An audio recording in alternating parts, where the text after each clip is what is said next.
Zach with Web3 Reviews. Thank you for being with us. Today it is Thursday, May 1st, and we're going to be talking about the crypto market. Let's go. Remember that none of this is financial advice. Man, I was talking to my buddy who said that he had a Zed-Run horse. I was like, didn't that go sunset? Dude, Zed-Run left, man. Zed-Run had a good run. In 2021, they had a Yahoo Sports article written about him. In 2021, people were losing their mind over NFTs, and if you even had a little bit of utility baked into your NFT, people were going to be squeezing it, man, and they were going to be selling that shit for money. People were buying NFT horses for upwards of thousands of dollars, and if you had a horse that could be bred, you could be breeding your horse and selling those horses for money, man. This was happening. The NFT craze was crazy back in 2021. But back on February 28th of 2025, Zed-Run was shut down, and another game was open to Zed Champion, and players who had a Zed-Run horse or any other NFT that was associated with Zed-Run, I'm not too familiar with the project other than the overall theme of it. I didn't take part. I saw that the NFTs were going for a bunch, and you had to buy them on OpenSea with an ETH fee. I wasn't about that, man. I wasn't about paying for ETH fees. That's my least favorite thing to do in this game. So Zed Champion was born, and people had a period of time where they were able to exchange their NFTs to join this new game. And if you missed it, it seems like you missed it, man. Zed-Run was shut down. It was turned sunset. What happens when your game goes sunset? What happens when your crypto project disappears? You know, they always said that XRP was going to be that phoenix that rose from the ashes, man. If you're not privy to what the phoenix is, it's a bird that turns to flame. It burns so hot, it burns itself and turns to ash. And then from that ash, it rises again. It's a magical bird. People said that that would be XRP, and that out of the flames and ash of the financial system crashing, XRP would rise anew as that new financial system. And I'm all here for that, man. I'm on the XRP top 10% rich list. I plan to be for the next 10 to 15 years at least. We're going to see how it shakes out, all right? I believe in the words that they're saying. I like David Schwartz. I like Brad Garlinghouse. I like Greg Kidd. Everything they've said over the years has made sense to me. And it's always been said that a lot of these projects wouldn't make it, man. Zed-Run was an NFT project. It wasn't even a crypto, but we have 30 million cryptos in existence right now. The previous cycle back in 2021, we only had 20,000 cryptos. The barrier to entry has been lessened, so anybody can make a cryptocurrency now. You could just jump on First Ledger. You could just jump on Magneto. You could jump on Pump Fun on Solana. So many different meme launchpads. You could drop a meme coin anywhere. And with AI, it would be easy even if there weren't meme launchpads to do it too. So what gives something value, and what are you going to do when the project you're in goes sunset? I don't think people are going to be okay with just holding the bag, man. I don't think they are. I think that you need to take an evaluation of what you're holding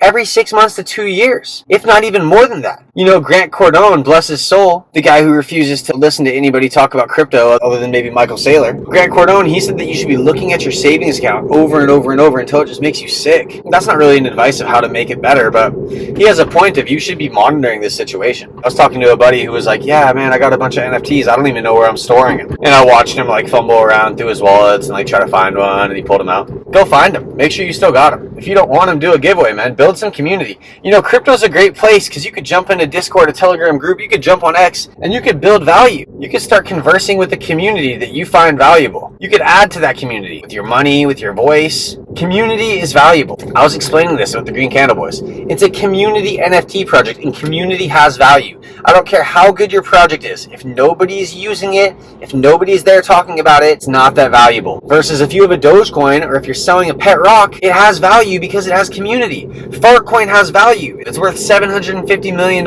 At one point, it was worth $1 billion. All its tokens times the price of the tokens. It had a market cap of $1 billion. Think about that. That's insane. Now, the latest NFT that I bought was a Marty Grimes song on Gala Music. And that type of NFT will earn me royalties in the music token every single day. I'm only bringing this up because Gala Music as a whole, its market cap is less than $3 million. And it's a real ecosystem with songs from the likes of Snoop Dogg, Jordan Sparks, Earl Sweatshirt. They have Lila Steinberg as the president of Gala Music. She was Tupac's first manager. She runs a foundation called Aim for the Heart, in which her and a team of people who are musicians or therapists or outreach specialists go to at-risk communities. We're talking schools, we're talking prisons, we're talking youth groups. And they connect with people about poetry and music, man, and they talk about life. I've had the chance to interview two artists, JP Cali Smooth and Clash, who are both a part of Aim for the Heart. They came up through that program and became teachers after the fact. Now that they've both come up through that program, they're both now teachers giving back through that program. So this is a powerful community, okay? This is a real place. And I'm bringing this up because in comparison to the likes of a Zed-Run, which has gone sunset, to the likes of a Fartcoin, which I'm going to say it, Fartcoin's not going to make it forever.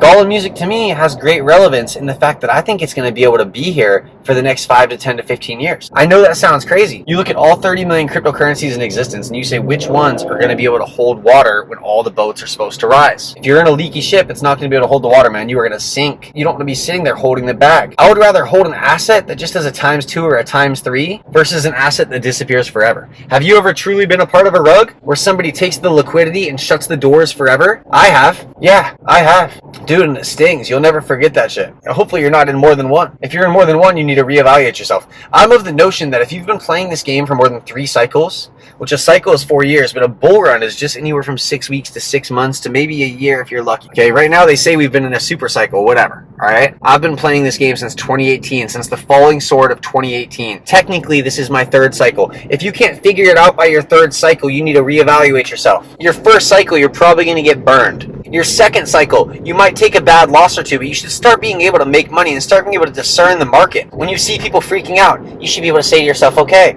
this is a good time to buy. The market's down. I don't care what people are saying. I don't care what the news is. And when everyone's in love with how the market looks, you should be okay with taking profit. We're having so much FOMO that they refuse to sell. And they're saying the token price is going to keep on going forever. You have to be able to see that as a place where you need to take some profit. You need to look out for yourself first and foremost. Fuck the community which says you need to hold the bag forever. Diamond nuts, man. Dude, have diamond nuts by selling some so you're able to hold. Alright? You don't want to be sitting there hurting. You don't want your family to think you're an idiot. All right, take care of yourself, take care of your family, take a little bit off the top. If you put in $1,000 and it turns to 10, you fucking better take out 5. All right, you better, at least. Learn how to play the game hard, play the game to win, and when you win, you stop playing the game for a little while. Go enjoy the spoils of winning. So by your 3rd cycle, man, you got to figure this game out. And I'm here to tell you that it's better to be in an asset that's going to be here for the next 5 to 10 years. It's better be in an asset that has a real world use case that's onboarding to Web3 than to be in a shit coin like Fartcoin. Which, no hyperbole, you know, Fartcoin is a shit coin. It's funny, I know, and funny is good, and community is good, but it's not going to last forever, and there's going to come a day when it goes sunset, and what are you going to do then? Are you always going to be on top of your shit, you know, and you're paying attention, or are you going to get left holding the likes of a Zed run horse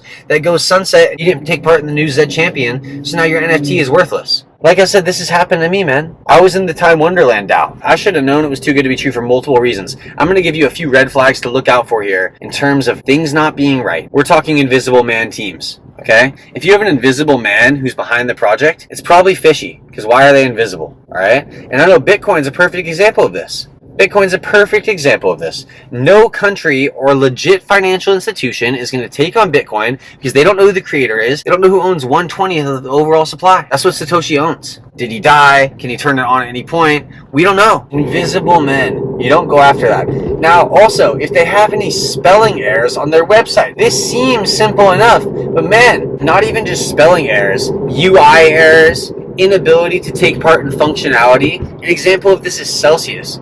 I was going to take part in Celsius. I looked into the likes of the BlockFis of the world, the Celsiuses and the Nexos. Dude, Celsius wouldn't allow me to upload my ID. They said they needed my ID, but then when I tried to upload it, there was an error, and it wouldn't allow it to happen. And I thought, this is weird, and I'm not going to play, because a legit place wouldn't have that error. 6 months later, Celsius went under, and they would not let anyone withdraw their funds. I shit you not, man. And a lot of people at XRP locked in there, and they lost it on their Flare airdrop too. These are stories from the 2020s, man. You know, it used to be the Mt. Goxes of the world, the 2015s. I wonder how many people from back then are still playing now. I believe if you're here from back then, you aren't playing to win back then.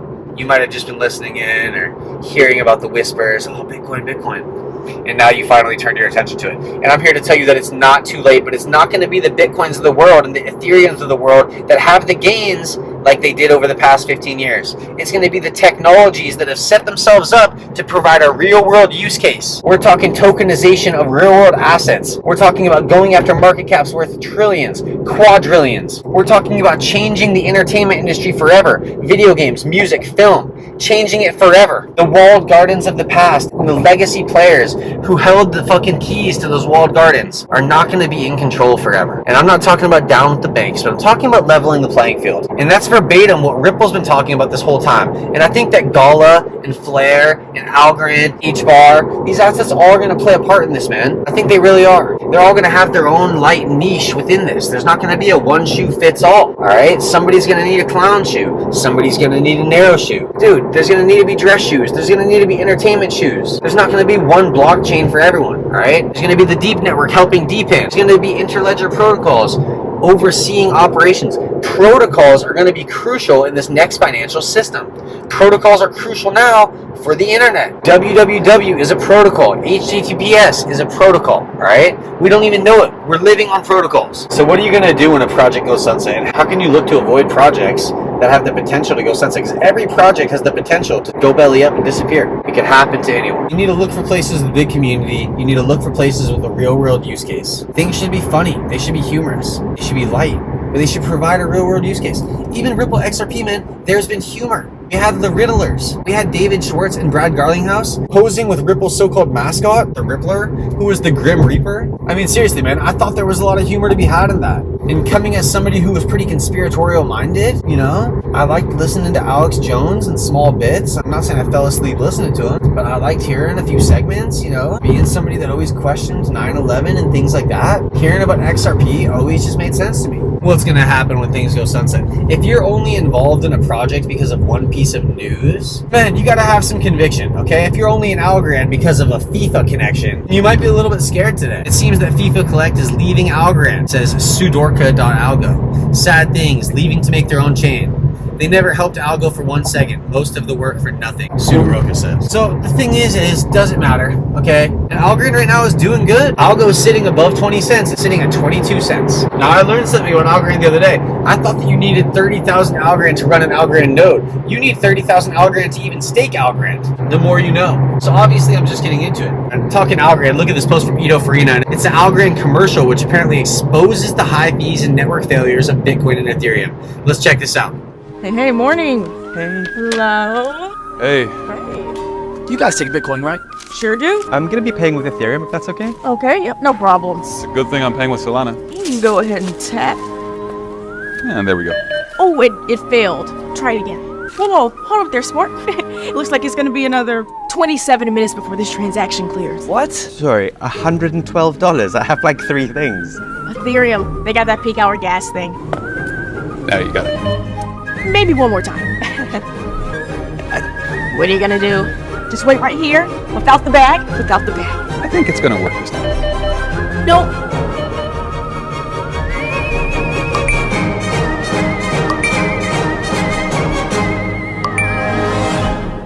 Should have shopped with Algorand. How do I get in that line? Gotta love that. They're doing a great job. I'm telling you, you know you're in the right assets when the likes of the Smoke Dogs and the Ito Farinas are talking about you, okay? You need 30,000 Algorand to stake or run an Algorand node. Dude, get your Algo bag up before it's too late. Imagine owning 30,000 Ethereum, and then Ethereum goes on to be a 4-digit asset. You would never look back. Get in on Algorand before it's too late. Get in on HBar before it's too late. Look into ecosystems like Gala and Flare. I'm here for the assets that are providing a use case in real life to succeed. Zach with Web3 Reviews. Thank you for being with us. Until next time.